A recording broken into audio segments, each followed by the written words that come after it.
It's going down, and you're invited for what they selling. We ain't buying, there is no running, there is no hiding, there's only fighting or dying. It's going down, and you're invited for what they selling. We ain't buying, there is no running, there is no hiding, there's only fighting or dying. It's Going Down is a digital community center from anarchist, anti-fascist, autonomous, anti-capitalist, and anti-colonial movements. Our mission is to provide an autonomous and resilient platform to publicize and promote revolutionary theory and action. Go to itsgoingdown.org for daily updates. Check out our online store for ways to donate, and rate and follow us on iTunes if you like this podcast.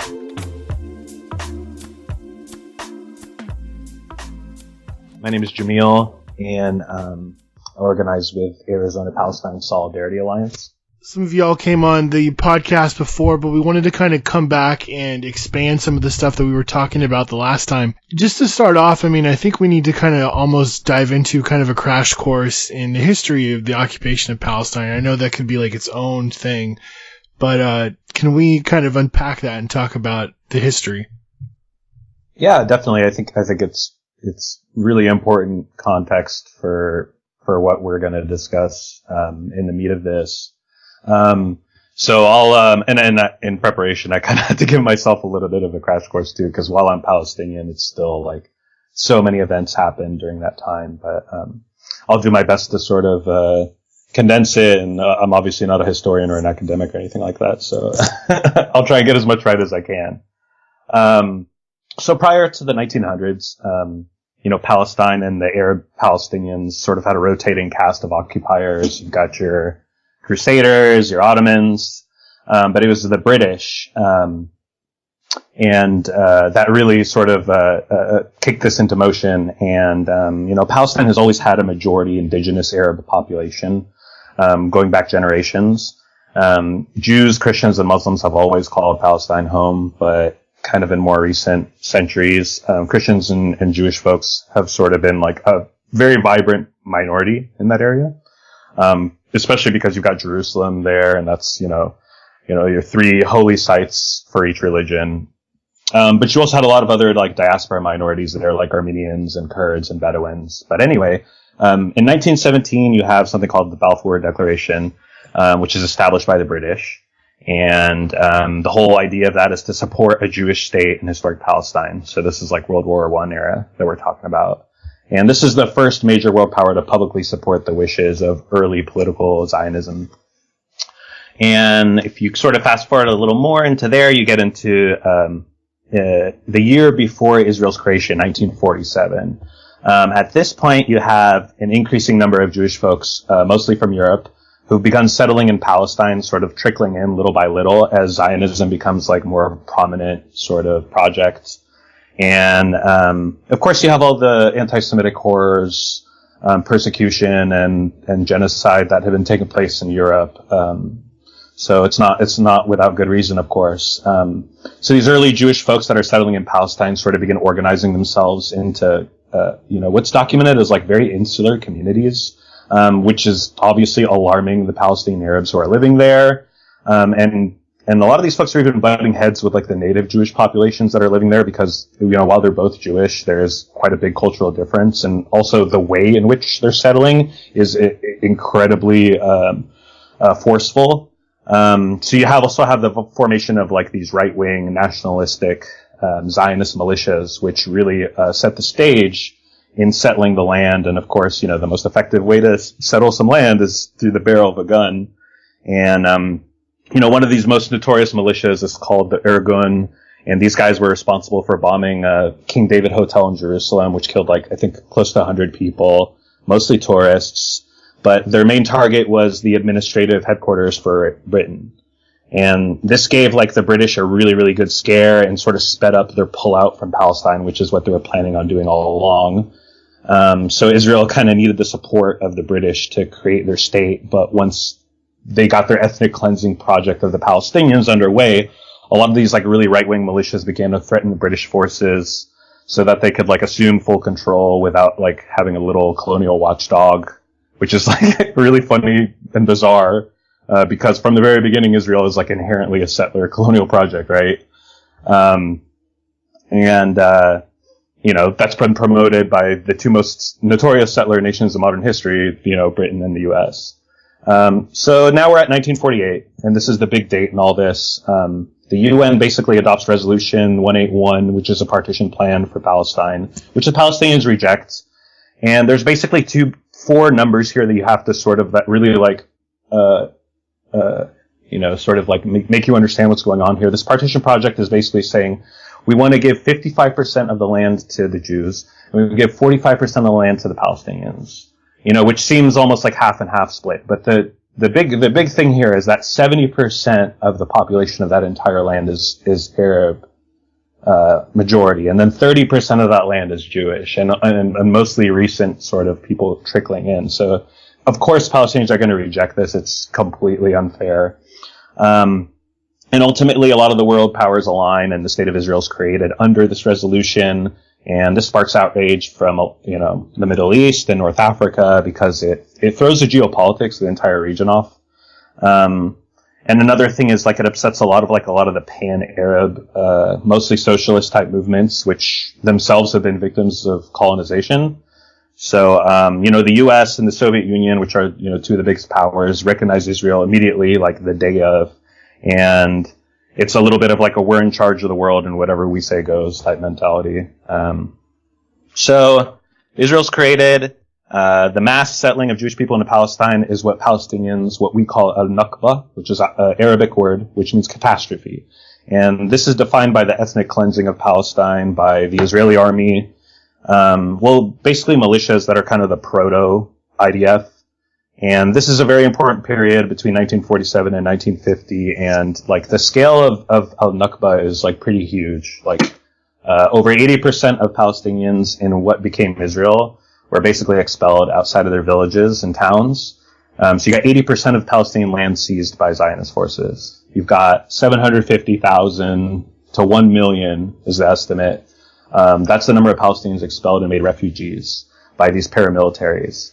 And then you've got more than 400 Palestinian towns, villages, cities that were destroyed by Israeli forces, and then either destroyed and left alone or repopulated. The popular imagination, I think how this plays out, in the way a lot of people talk about this conflict is that, it's just a bunch of religions over there. They've always hated each other. Like it's just like, one side likes peanut butter and the other side likes chocolate or whatever, like it's really just about, some stuff that they, goes back forever. And really, it's about basic stuff that everybody can understand. It's about people being forced off their land. And we're going to talk about how that continues today, but I just kind of wanted to point that out. Yeah, if anything, like, pre-1948 Palestine is like a really good example of how like people of the three monotheistic faiths like could live together really peacefully, So that narrative is utter. It's just a way to distract from like the root causes that it just went over. How does this continue to this day? Israel is still, literally destroying people's homes. Like it will just come into an area and be like, hey, we're gonna bulldoze your house today. Yeah. How does that play out? Well, yeah, those stats that I went over with like all of the 400 villages and towns destroyed, it ended up displacing a lot of people, not only outside of Palestine, but also like it displaced a lot of people outside of like their village and into another part of Palestine.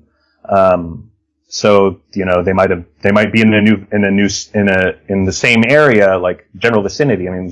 Palestine's not a big country. But they're in like this new village and they're with a lot of other refugees and things are very desperate. But yeah, you're right. This still happens all the time. Homes are bulldozed for all kinds of reasons. And, this is all subject to Israeli law and will and whim. And it's generally a military decision that's, coordinating with like whatever the Israeli bureaucracy is.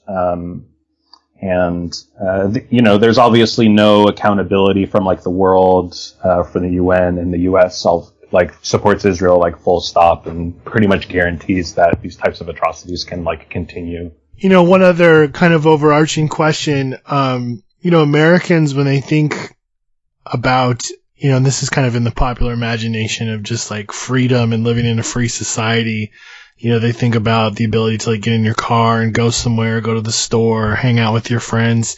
I think so much of what kind of defines, at least from what I've seen watching documentaries and talking to people that have gone over there or have family members that live there or have lived there themselves, is just the control of movement and how people have to constantly pass through checkpoints and how policed society is and just how much control literally the state has on where you can go and what you can do. Can you just talk about what everyday life in Palestine is like for Palestinians that are living in the occupied territories? Yeah, sure. So, current day, you've got basically three broad categories of Palestinians. You have the ones who are living in the West Bank, which is occupied territory. You have folks who are, and that's where the famous, infamous wall is constructed to separate the West Bank from, Israel proper. And then you've got your Gaza Strip, which is, as described as an open air prison.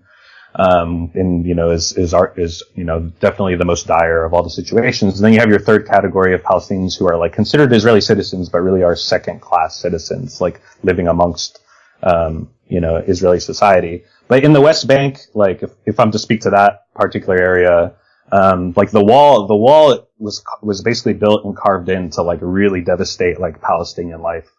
A lot of the reasoning that you hear from Israel and other sort of reactionary people is that like the wall was constructed to stop all like suicide bombs or attacks within Israel, and it had a lot of other purposes to it as well, and it also doesn't acknowledge that became a tactic that was thrown out, in the Second Intifada after a while. But like the wall is devastating because it's like you're saying, it's a huge reduction in the freedom of travel within the country.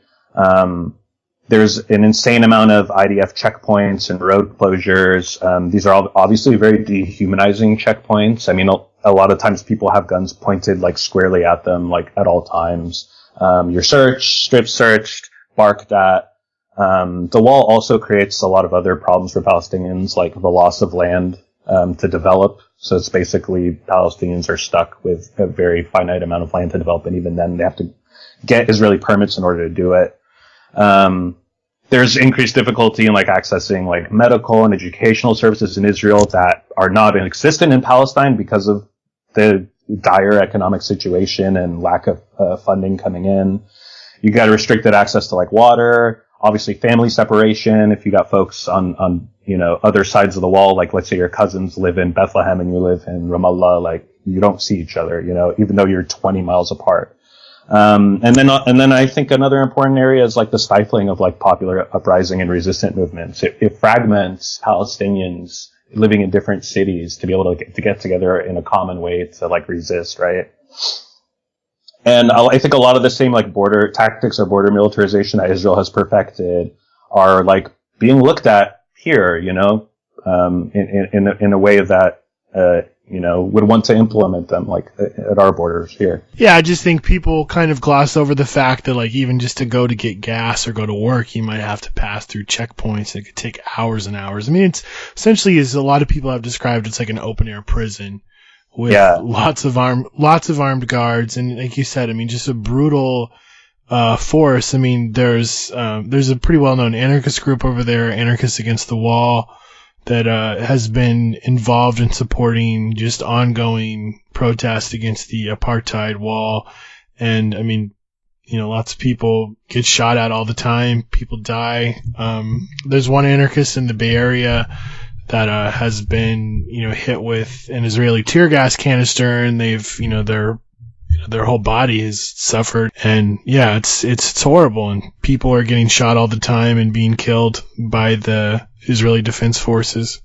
Yeah, I mean, they don't distinguish, at all. Like a lot of, like folks from Anarchists Against the Wall and other, like, Jewish leftist groups that oppose the occupation, like actually take part in some of these like Friday, like resistance, protests that happen every Friday in different small villages in the West Bank, like Baleen and also Nabi Saleh, where like Ahad Tamimi is from, family is from, and they get shot at and tear gassed just like the rest of them. And I mean, it's really tough to be a leftist, like an open leftist in Israel these days, because it's just that world has shrunk. Like there used to be like a healthy, active left, and now it's like you will get like it's like a you know, like a scarlet letter to be a leftist over there. So I have a lot of respect for the folks that are like very active.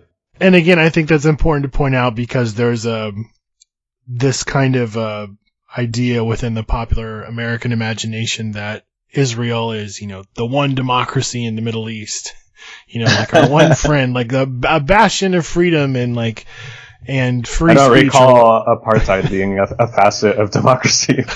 Exactly. Yeah. Well, of course. But we're gonna turn now and kind of look at some other aspects of just the connections between what's going on in occupied Palestine and the U.S., especially along the border.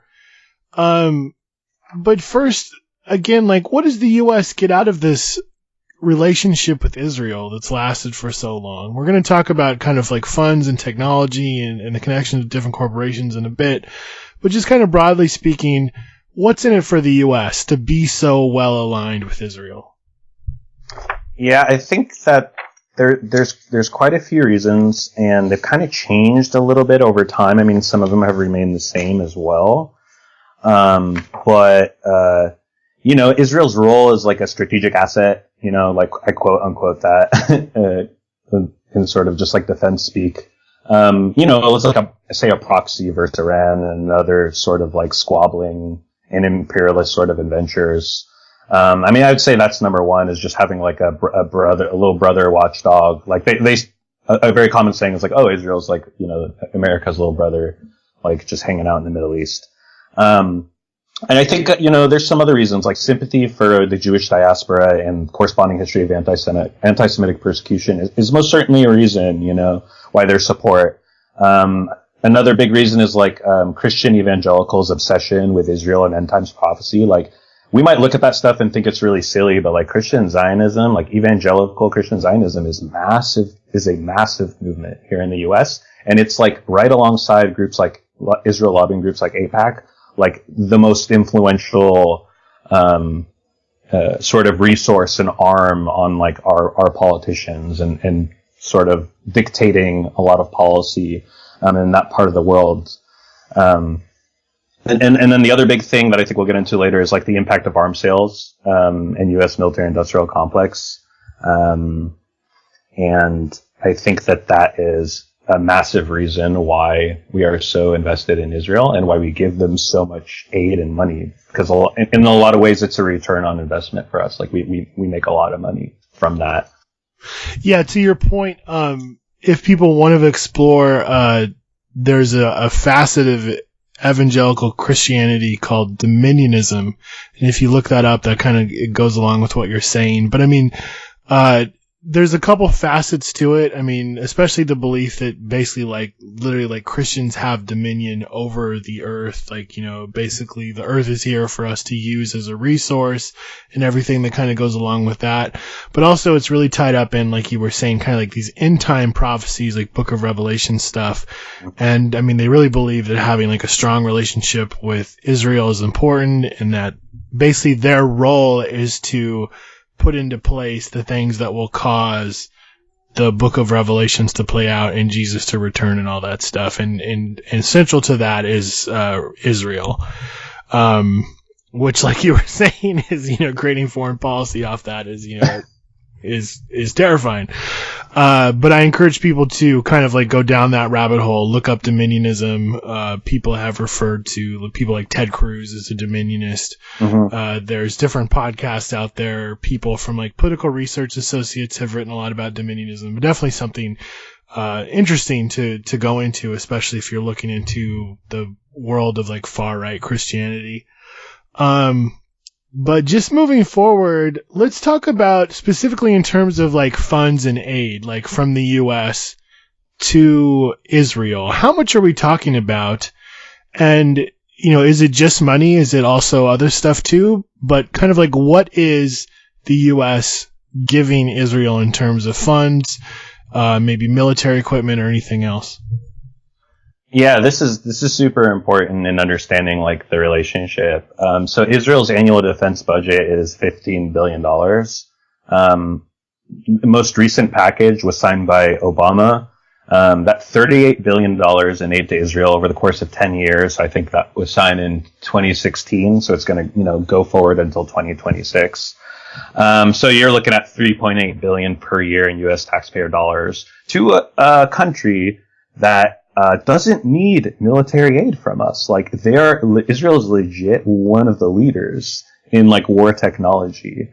And I think, as in especially the last 15, 20 years, they're up there. They're more advanced in surveillance technology and border technology than we are at this point. I think something like 600, military or border startups are started in Tel Aviv every year, 600.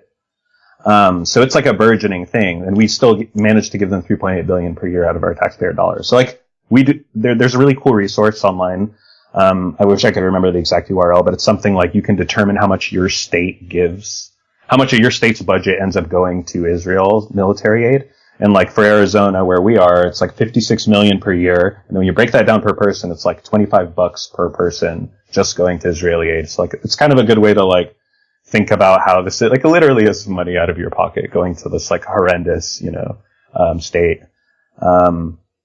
And the other thing is like following 9/11, sales of like Israeli, they call them like security exports. It rose from like $2 billion to $7 billion annually. So, there's a big connection between like post 9/11 and Israel and them touting themselves as being experts, in sort of dealing with, quote unquote terrorists.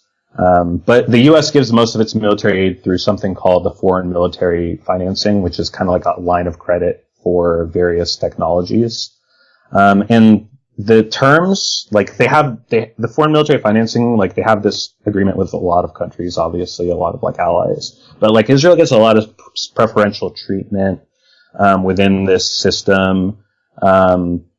Israel can like, buy American weapons just by committing to spending money in the future. And the U.S. gives Israel its aid right away, while like every other nation can only access American aid if they agree upon an arms purchase. So in that way, like Israel has used American assistance to fund its defense industry, which is, I think, like the 8th largest arms exporter in the world. And there's been a lot of really, really interesting reporting lately, as Israel has sort of like, been exporting to like places like South Sudan and Myanmar, like the state governments there, which we all know as being like incredibly repressive, especially to like any kind of like freedom movement. And the general consensus here is that like, we won't criticize what you're doing in these types of places like Myanmar and South Sudan to like tamp down on your people and like legit commit murder, as long as you don't say anything about what we're doing in the occupation. And like, in fact, we even want you to like kind of cheer for us on the world stage. So like these things are all like super connected. We're now going to talk about specifically like corporations, and I mean specifically like what corporations are doing to basically make the occupation hum. Like, what are they doing that's either facilitating certain things for the Israeli state, and this could be any sort of like corporate contracts or anything they're doing in terms of surveillance or militarization of the police or anything like that. Just curious if you can speak to that. So the police section is, I can speak to that after. And that's less corporations and more just, various like, policing unions and sort of like paramilitary sort of like organizations that are making that happen. But in terms of just like straight up like, border militarization complex, we're talking about weapons manufacturers, surveillance manufacturers, that kind of thing. Like it's kind of good to look at this from like the perspective of the biggest company out there that's sort of, fortifying, and installing tech on our borders here. And it's a company called Elbit Systems. And there was like a brigadier general for the IDF who said something along the lines of like, we've learned a lot from Gaza and Palestine. It's been a great testing laboratory for us. And that's really like the thing that you need to take away from why Elbit Systems is so successful in like this global market. So Elbit is like, it's ELBIT, is Israel's largest weapons company. They made Israel like the world's leading exporter of military and surveillance drones specifically. Like Israel is absolutely the leader when it comes to military and armed and unarmed drones. So in 2017, they made like over $3 billion in revenue, and they created a subsidiary. There's been a subsidiary of Elbit that's called the Israeli Military Industries, and they produce cruise missiles, cluster bombs, all kinds of really devastating bullets for Israeli snipers. But Elbit's U.S. subsidiary is called Elbit Systems of America, which has like, headquarters like located all throughout the U.S., including like a lot of the Southwest, like Texas, Arizona, California. And what they create there are surveillance land vehicles, like I said, drones and accompanying like aerial systems. These things called smart fences, which are branded as IFTs. What that stands for is integrated fixed towers. And I could talk a little more about those. And like other stuff like steel barriers that have the ability to sense whether a person is moving around. The big purchase that happened was in February 2014, where Customs and Border Protection contracted with Elbit to build a virtual wall. And what they mean by that is basically like a technology barrier that cuts through the desert here in Arizona. And Elbit uses that same type of technology in like Israel as well, like especially Gaza and the West Bank, so that they're just constantly monitoring everything. So it's it's the exact same technology that was like incubated in Israel is like now being installed here. And the DHS looks at that and like goes to these like conferences and sees how like, quote unquote battle tested these things are. It's like, we need that like over here. And so Elbit provides like sensors, cameras, radars, and these IFTs, which are sort of the big ticket items. In the desert, over here, these towers are kind of based on that technology, and they're really renowned in like the military tech industry for being really, really effective, obviously. The towers are obviously built on like a lot of indigenous lands and peoples, like over here the Tohono O'odham. Many who have like actively organized against the construction of these border wall towers on their lands. And the community definitely knows what's up in terms of like who makes these weapons and the connections to Palestine. You see a lot of that TO Palestine solidarity, which is really inspiring, obviously. But if I can talk a little bit about these IFTs, like this is kind of like the thing that our group has had our eye on the most, I would say. Yeah, please. Yeah, they're like these 160-foot surveillance towers, and their capabilities are insane. Like they can monitor every person and vehicle within like up to 8 or 9 miles. They have these cameras with night vision and like thermal sensors. And everything that they collect is like fed into like real-time data to a border patrol agent who's just like sitting behind a desk. So it's very like similar to how drones are operated, and then that system can store an archive with, the border patrol person can just like sit there and like rewind and track individuals' movements. And I think the thing that you hear a lot is like if it's nighttime, this allows them to like shine a light on the entire border area, right? Just with this single IFT. So it's like this is highly coveted kind of technology, which our government has a business relationship with like the American subsidiary of Elbit Systems. So that's kind of like I think a good lens to like view a lot of the technologies and a lot of like the collaboration, corporate collaboration that's happening here.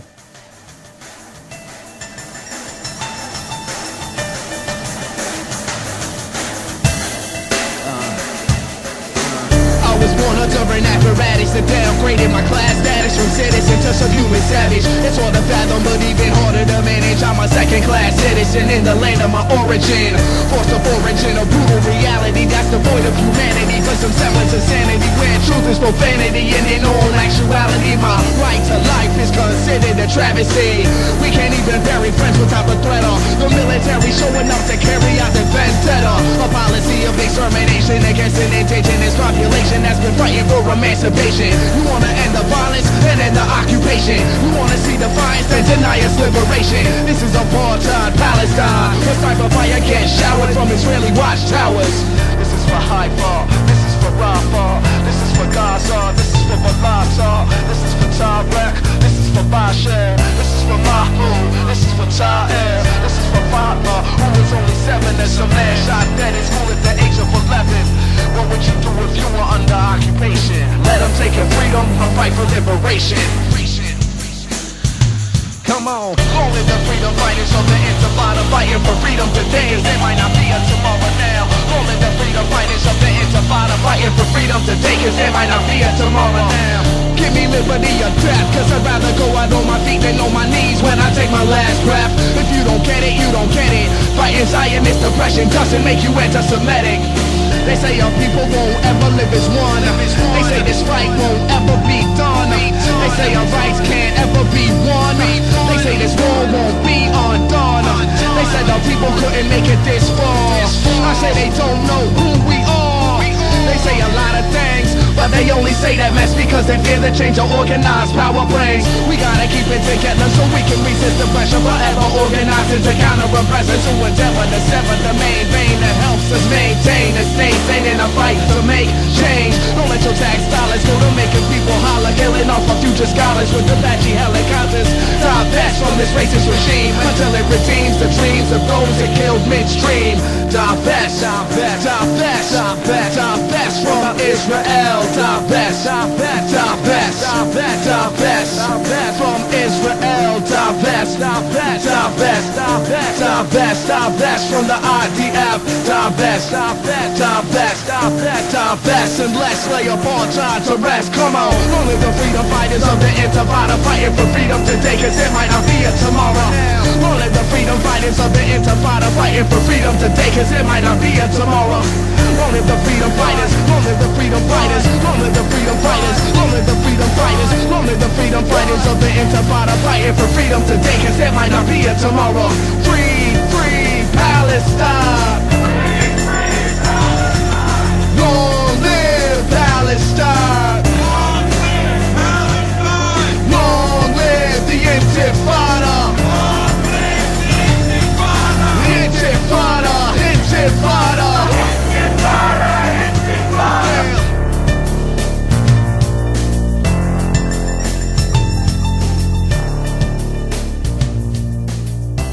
Well, let's talk specifically about the police. We talked about corporations. I mean, I remember when the Ferguson Rebellion popped off and people in Palestine were like tweeting stuff to people in Ferguson being like, hey, here's some tips on how to deal with tear gas because we deal with the exact same things. And they were like showing people how to deal with it and like, sharing memes and pictures and stuff like that. But let's specifically talk about the police. You mentioned that there's an overlap there. And for years, the police have been going to Israel to be trained there and especially be trained in like counterinsurgency and crowd control and like riot control, protest control techniques. What does that look like? I mean, are these just police showing up to conferences or are the relationships more deep? What kind of stuff are they getting out of this relationship? Is it training, tools, technology? What is it?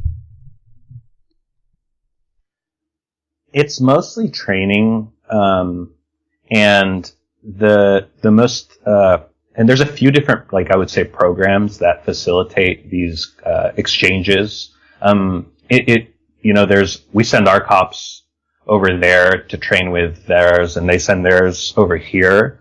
What our group has kind of been, most interested in is, looking at local, law enforcement divisions that participate in these. And we try and like catch them if we can before they happen so that we can apply pressure and like make the community know about it, but a lot of the times we end up finding out like afterwards because these are very secretive. Like they're not publicized. And it's actually the ADL, which is the Anti-Defamation League, which like I guess I've heard described as like the NAACP for like Jewish folks. You know, they do a lot of good work, like legit, like combating anti-Semitism. You know, but with the other hand, they're actually the group that spearheads the most popular and well-known U.S. Law enforcement in Israel training programs. So like, and this happens every year. So American law enforcement, and when I say like we send cops over there, I don't mean like your typical beat cop on the street. Like they send like, you know, executive assistants to police department, like people who have real leadership sort of causes or responsibilities, and so they travel to Israel with the ADL to like study Israel's tactics and strategies to combat, you know, terrorism, as they say. And this program's called the NCTS, or the National Counterterrorism Seminar. It's usually like about a week or 2 weeks, and it's, you know, the Israeli National Police are there, Israeli intelligence and security people are there, the Israeli Defense Forces are there. So, you know, that's interesting too, because you have literally like an army training and talking to our police like executives. So when we talk about the militarization of police in terms of training, like it's very literal, right? They're learning from the IDF. And I think there's been close to like 200 law enforcement executives that have participated in all of these, and I think it started in somewhere in like the early 2000s, like 2002, 2003. After 9/11, these things really, really kicked into gear. And like our group, the good thing is that our group, or any group can, or any individual can actually like access these through public record. So we'll put in public record requests, or we'll rely on other groups. Like Jewish Voice for Peace does like an amazing job, like uncovering a lot of these trainings when they're happening. We've been able to identify by name, you know, local Phoenix and Tucson and other cities in Arizona, like police executives that have gone on these trips before. And we can then sort of, you know, as a community, let other folks know about that. And if there are concerns about the militarization of police, which like every police department has those concerns, like we're not out here saying the reason these police departments are militarized is because they train in Israel, but what we're saying is like there are specific tactics that have been picked up by these folks, like in terms of like kettling, like for example, is like a well-known like crowd control tactic that was like made famous by the IDF. And, you know, you see that all the time here, even in situations where things are not even very out of control, you know. And then the other thing I'll bring up in terms of like the relationship between U.S. law enforcement and Israel is ICE. There's a relationship between ICE and the ADL too. Like Jewish Voice for Peace, I think a few years ago determined that this guy Peter Edge, who was the acting director for ICE under Trump, like in the beginning of Trump's presidency, attended a training in Israel as part of the ADL's NCTS program that I just told you about. And so I think Jewish Voice for Peace submitted a FOIA to the Seattle Police Department to uncover that. That's very interesting too, because what are we outraged about like all the time here? Like rightfully so, child separations. Like what did Peter Edge go and learn from Israel in terms of child separations? Because we know that Israel every year, like routinely and without any kind of like just cause, imprisons and abducts Palestinian children from their homes, you know, as young as, you know, 7, 8, 9 years old sometimes. So that's another really, really interesting connection that I think we should kind of be looking more into. Well, I wanted to turn now and talk about how some of these corporations or technology is being basically transferred from use in Israel and then making its way to the U.S.-Mexican border. And we talked about this kind of last time a little bit, but I really want to kind of dive into this. Basically how Israel is a laboratory for these kind of repressive technologies, techniques, counterinsurgency methods, and then being used along the U.S. border right now.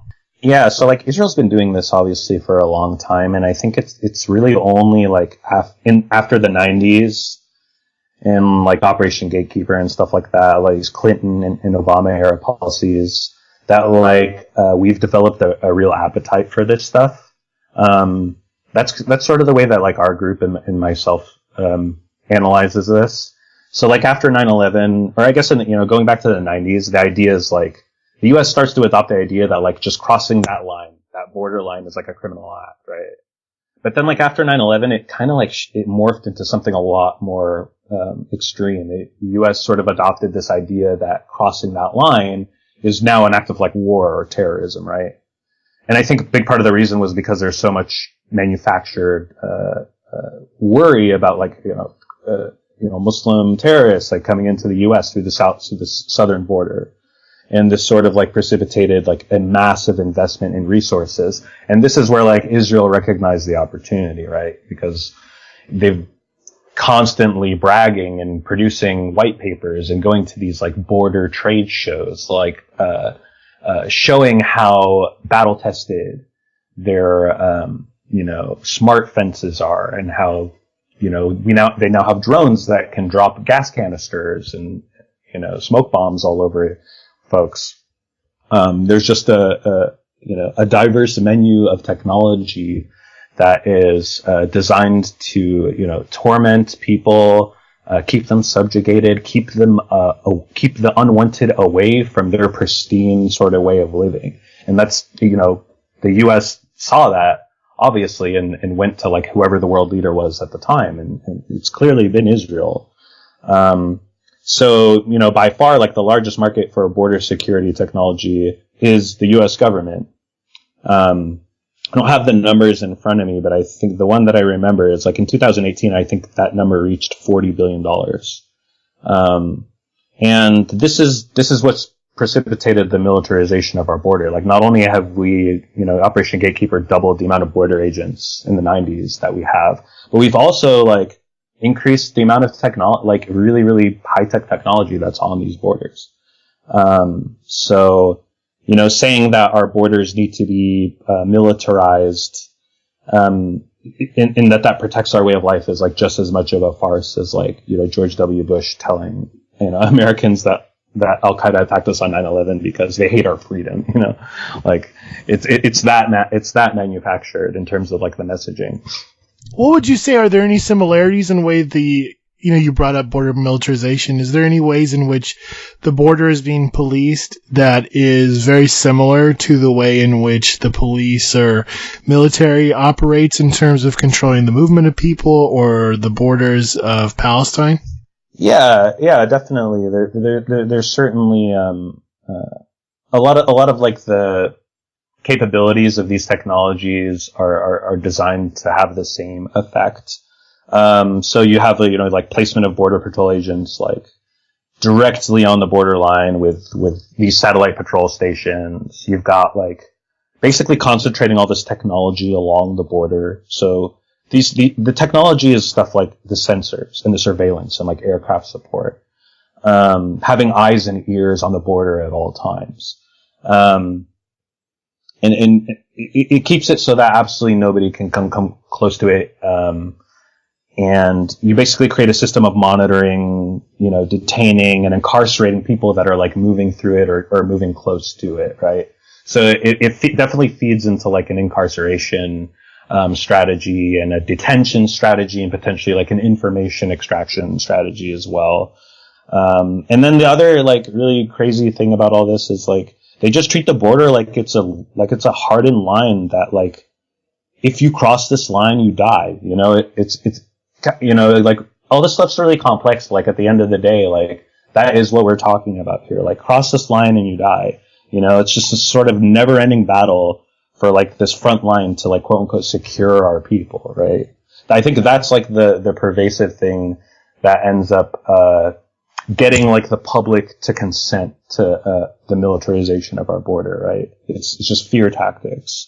So like perceiving and propagandizing immigrants as like an inherent enemy to everyday Americans. This is the type of thing that Israel has been doing for such a long time. They're like, there's no way a Palestinian can get along with you or understand or accept your way of life. Like anybody who comes close to the border is coming to hurt you and your family, rip you out of your home and tell you that you don't belong here, So I think that's where you see some of like the the parallels that go beyond just like the technology piece of it. It's a lot of like the propaganda and fear mongering that's so like it's what allows the public to like buy into stuff like this. And I mean, especially like if you look at like far right media, they have, just off the wall conspiracy theories of ISIS sleeper cells working with, Mexican drug cartels and so on and so forth. I mean, maybe the best example of that in recent times was that there was this one guy on the border, some sort of like kind of militia guy that was really known for like kind of producing and putting forward like false conspiracy theories, but he found this homeless camp that had been abandoned, and he's claimed that it was like a Mexican drug cartel child sex ring or evidence of one, and he was trying to get the border patrol and like militias to come down there and like investigate it, and even InfoWars put out something saying like this guy's full of it. Which shows you when InfoWars calls you out, you've got too far.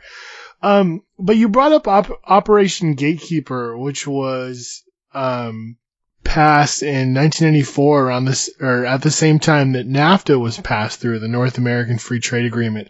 So at the same time as the United States was basically expanding a quote-unquote free trade zone, which, dramatically changed the economies of both the U.S. and Mexico, took land away from people in Mexico, basically forced people into different ways of making money, causing people to migrate into the United States to look for work. They put into place this Operation Gatekeeper program, which further militarized the border. So I'm just curious, now there's so much talk of, Trump's wall and if it's not getting built or if it is getting built, and just kind of talking about that. But in reality, the Democrats and just kind of the state and its daily operation, like, is more and more militarizing the border, kind of very much outside of the mainstream media spotlight, while everything kind of gets talked about as just Trump's wall. So I'm just curious, your thoughts on that. Just kind of like the further militarization of the border that really isn't being talked about. That's kind of like missing outside of the discussion that's just kind of all encapsulated by Trump. Yeah, I think that's really common where you get like these Democrats who oppose the wall, but like end up on the back end like making concessions like, oh, we'll increase the amount of border patrol that are in the area. Oh, we'll increase the technologies and, partner with, that sort of gives the green light to like a lot of these generals and DHS to like partner with groups like Elbit, because it sounds, partnering with a system like Elbit and IFT Tower sounds a lot more humane than like, putting up a wall. But at the end of the day, like, what are the effects of like even this invisible sort of high tech wall? The effects are that like folks who are migrating, like, through like end up their journeys become a lot more perilous because they're like they're skirted outside of these areas, and then they can be detected like in a way that's a lot more immediate, and they can like sort of bring helicopters down on them and create these traumatic, horrible events. According to Border Patrol, like 6,000 people have died trying to cross the border since 1990s, and that's according to the Border Patrol. I mean, that's probably a very conservative estimate of like what the death toll is. So like the blood is on the hands of like everyone, like the tech giants that I'm talking about, like Elbit, like the Democrats who are like okay with just militarizing the border as opposed to like say a wall, like that's the battle that they're not fighting much of a battle. They're just like, if I just oppose Trump on this, then I'll look good and I'll look humane. But the reality on the ground, like as, groups like No More Deaths, like show us, when they go out there, is that these things persist, and they actually make the desert, which is already like a really, treacherous place to make such a journey, like it makes them all that much more treacherous. And the other thing is like, not just with migrants, like the indigenous peoples who live in these places, specifically Tohono O'odham, like they've inhabited an enormous area of land in the Southwest for forever. And, the boundary between the U.S. and Mexico cuts not only through like desert terrain and like all this wilderness, but also into like these indigenous territories. So like the ways that they migrate, like whether it be like tradition, ceremonial, like are also halted as well, and they become like people who are surveyed as a result of these towers. So just because the wall is obviously something we should all oppose, but like at the end of the day, like it's the wall you can't see that is like also like the real killer in a lot of these situations. Well, I think this kind of brings us to another interesting question in that, how do we kind of navigate the contradiction between the U.S. needing cheap migrant labor on one hand and also making it harder and harder for migrants to enter the country? I mean, this is everything from like making it harder to quote unquote, migrate legally to, everything we've been talking about in terms of border enforcement. How do we resolve this contradiction? Is it both that they want to like make it harder for people to move and they want to, more police, but at the same time they also recognize they still need migrants to make the system work? Yeah, I mean, I'm not sure how they like square this away in their heads, just because it's just not ever the way that I like think about these things. I think perhaps they think that there's already enough like quote unquote like folks who they deem to be like the types of people who are going to do that work, like are already here. And what we need to do is just like put a cap on it because there's already like way too many undesirable migrants like in the country. I mean, that might be one way they're looking at it. I'm not entirely sure, but like in terms of like Palestine, there is a connection there too, because like there's a lot of parallels to like labor in Palestine as well, because the Palestinian economy has been so devastated by the occupation, by a lot of these like machinations that I've been talking about, that like a lot of Palestinians end up like taking up construction work in Israel that like literally thefts and robs their land, where they're like working on the very things that are like keeping them out. And obviously that's a very humiliating like experience, but at the end of the day, these people have to survive, and the situation is so dire. So I think there's a lot of like solidarity and connection between like being in that type of like predicament where you have to sort of perpetuate what you hate in order to survive, and obviously that could be even a psychological game that like, the occupier plays with folks in order to normalize everything. I wanted to ask too, recently there's been an uncovering of the fact that a lot of Border Patrol have been involved in these kind of like secret Facebook groups where they've been trading like racist memes and articles and stuff like that. How would you say that compares to what you know about kind of like the rank and file like IDF soldiers in Palestine and just how they kind of view the people that they're policing on the Palestinian side? The IDF has like it's not a voluntary service. Like everyone has to serve in the IDF once they turn 18 for at least like a couple of years. And there's exceptions to that. If you're like very religious, there's like exceptions. But it's, men and women, obviously. So, I think in some ways, like the culture in Israel is like, because everybody knows someone who served or served themselves, and they don't all serve in like military, like on the ground roles. I mean, obviously there's so much like administrative and like sort of monitoring like social media, like what you're talking about, sort of like, that type of like, psychological sort of like operations. So, I mean, in a lot of ways, there's just like a huge, massive, acceptance and reverence for everyone who serves in the military, because they feel like everyone has a stake. Despite it being a military that has basically like the lowest, among the lowest in the world of like actual casualties and injuries and anything, just because they're such a Goliath, right?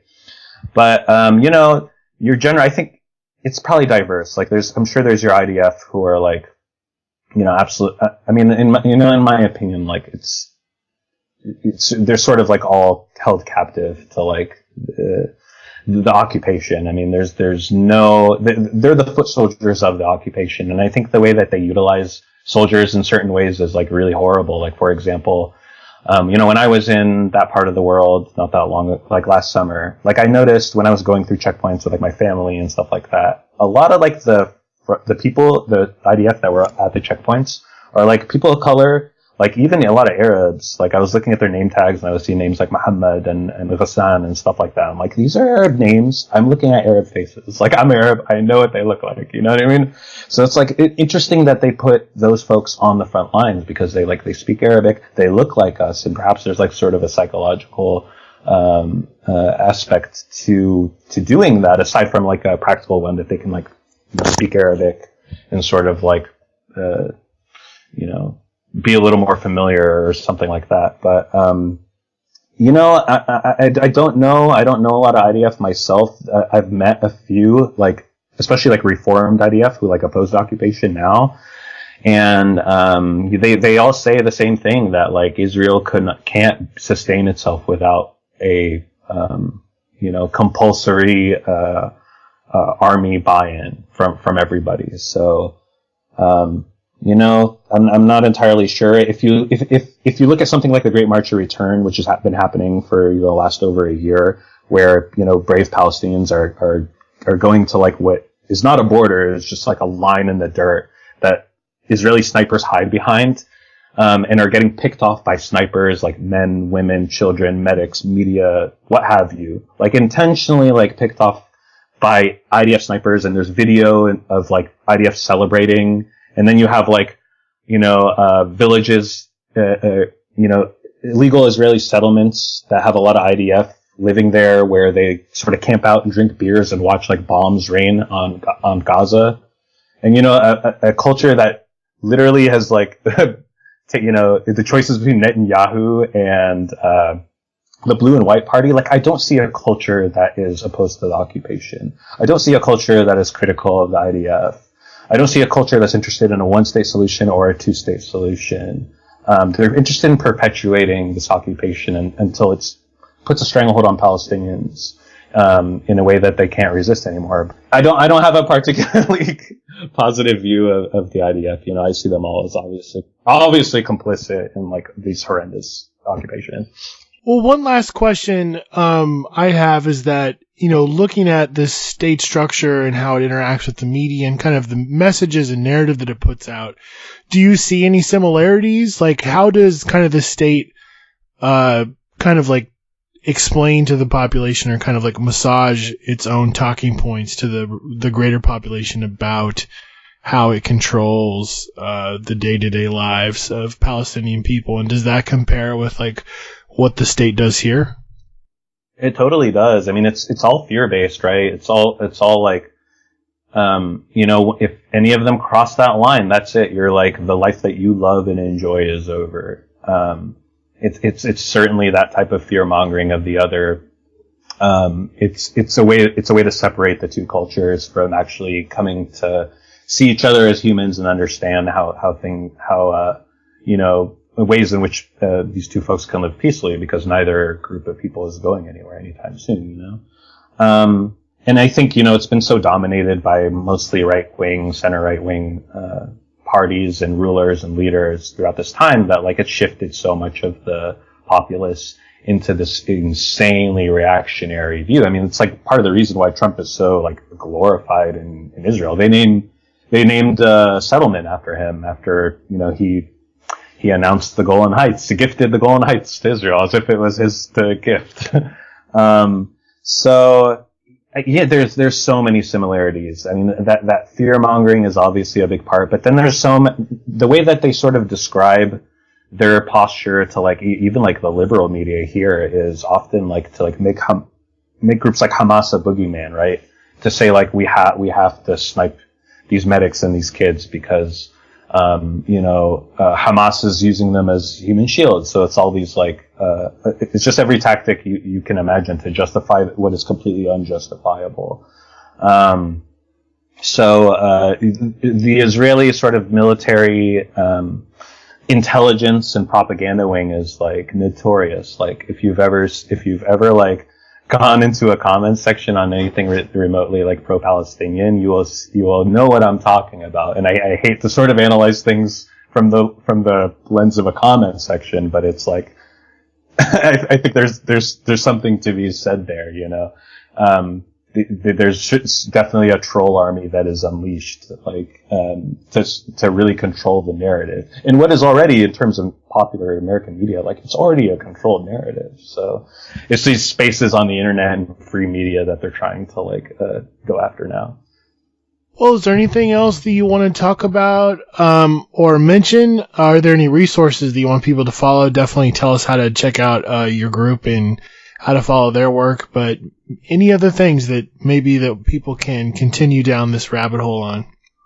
Yeah, for sure. So, like, our group, we have 2 chapters in Phoenix and Tucson, so if you want to plug in with us, like, we'd be happy to have you. A lot of our group is actually just people who organize in other scenes, but have, like, a particular eye towards Palestine. So it's, we have tons of folks from, like, No More Deaths that organize in APSA, because, they're out there on the border, like, seeing these IFT towers. They're able to put it together. A lot of, like, anti-war and anti-militarization folks, like PSL, folks like that. But, the thing that I would just sort of, like, conclude with is, like, I think it's super important to just recognize the inherent sort of third world solidarity that exists between indigenous peoples in the borderlands, migrants that are coming over, those that oppose U.S. invasion and imperialism on, like, a broad level, not just in support of Israel, and then Palestinians, who exist in a state of total militarization that's installed by Israel and that the U.S. basically guarantees. In terms of, like, questions to ask ourselves, I would just, like, say, how do we as individuals, maybe as activists and as activist communities, like, how do we engage in activities that are both big and small that reduce global support to, Israel's sort of border militarization complex? And then if you, like, broaden that question a little bit, like, if you're a working person in the U.S., like, you got to ask yourself that same question, like, how do I engage in activities that reduce global support to the American military machine? Because if you do that, you're by extension going to reduce it for Israelis. And I know we talked about BDS a little bit in our last conversation. I will just say, like, try and fight through a lot of the propaganda that's, the propaganda war that's against BDS, and understand BDS for, like, what it truly is. Like, it's really only when you isolate, states, like pariah states like Israel, on a world stage that you're going to get them to actually, like, take a look in the mirror a little more, right? So, we're certainly supporters of BDS, and, that's a very, compelling movement that's happening right now that, I think, has a lot of legs. This has been the It's Going Down podcast. Check itsgoingdown.org for daily updates, columns, action reports, and news. Go to itsgoingdown.org/shop to support us, and follow us on all social media platforms. IGD, your daily resource for insurgent proletarian life.